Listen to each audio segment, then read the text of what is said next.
What is the city's moral or ethical responsibility to address the needs of individuals who lack permanent housing? Well, Santa Monica has always had a heart for the homeless and for people who have a need for housing.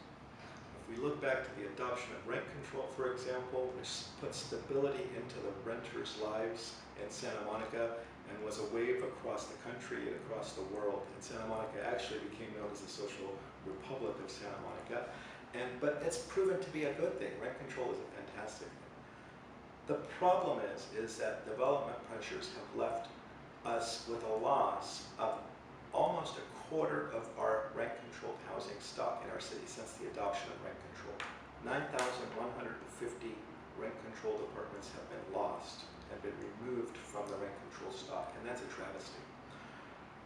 We saw our city council approve the village trailer park, which was the people who needed housing the most vulnerable people in our city, and they got evicted, all for the sake of creating more affordable housing. But the reality is that they removed more affordable housing than they actually created. So if we're serious, if our heart is in the right place, we need to do the right thing. And it is. We do have a moral and ethical responsibility as a very wealthy city to help those in need.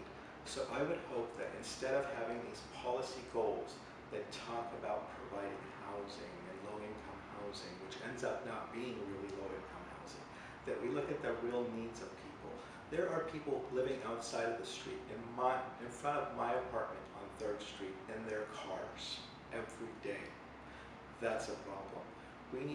Those are the individuals that we can help out. We don't need to build high-rise, high-rent, high-luxury apartments to call it that we're solving housing needs.